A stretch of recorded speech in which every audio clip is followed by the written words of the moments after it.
Nous avons beaucoup de dérapages dans ces élections présidentielles. Or, la tenue des élections transparentes, libres et crédibles et paisibles est du ressort du gouvernement et du président de la République. Comme vous le savez, d'abord les matériels électoraux du PADES sont bloqués. On a bloqué plus de 100 000 t-shirts à la frontière sénégalaise, sans préavis. Jusque-là, les frontières ne sont pas ouvertes. Puisqu'il me semble que lorsque la Guinée a réouvert sa frontière, les autres pays ont fermé. Parce que c'était des décisions unilatérales, pour des raisons purement politiques. En plus, nos militants ont des problèmes dans plusieurs endroits de la Guinée. Qu'il s'agisse essentiellement de la Haute-Guinée, Kankan, Kérouani, Kouroussa, etc. Parfois, nos partisans sont violentés par les partisans du pouvoir avec l'appui des forces de l'ordre, ce qui est inacceptable. J'ai entendu dire aujourd'hui qu'à Kankan, certaines personnes sont agressées.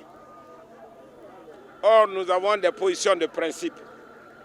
Autant nous avons condamné la violence qui s'est tenue à l'Abbé, autant nous condamnons également la violence qui se tient aujourd'hui à Kankan.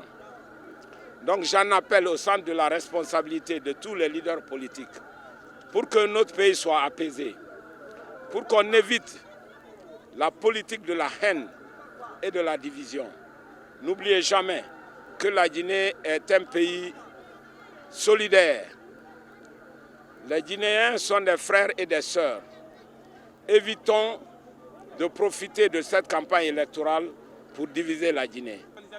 Le meeting était prévu au stade Cabinet Kouyaté. Nous avons écrit au maire, nous avons écrit à toutes les autorités et nous avions l'accord. À la dernière minute, nous avons trouvé des gens qui ont dit qu'ils viennent pour la lecture du Coran.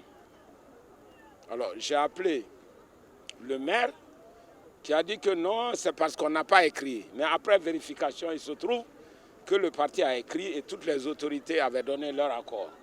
On pourrait vous donner les documents concernant cette autorisation. Ça veut dire que nous devons éviter de créer des frustrations. Si on nous empêche de faire la campagne ici à Conakry, qu'est-ce qu'on va faire à l'intérieur du pays alors? Voilà ce qui se passe. Ce meeting était prévu au stade de Matoto. Nous avions déjà prévenu tous nos militants et tous les sympathisants. Mais on était obligé de localiser ce meeting ici à un terrain vraiment très difficile d'accès parce que les routes sont affreuses, comme partout en Guinée d'ailleurs. Donc vraiment, j'en appelle au centre de responsabilité encore une fois de l'ensemble des autorités communales, des autorités préfectorales et le gouvernement de laisser cette campagne se faire. Donnons au peuple de Guinée le choix de son destin. Ce n'est pas acceptable qu'une campagne présidentielle soit interrompue par des groupes qui racontent souvent n'importe quoi. Les lectures de Coran, ça se passe dans les mosquées. Et souvent, ceux qui invoquent les lectures de Coran ne savent même pas lire le Coran. C'est quelque chose de sacré. Il faut éviter de mentir même sur le Coran. C'est extrêmement grave. On va gagner le 18. Le 18, on va gagner, oui ou non?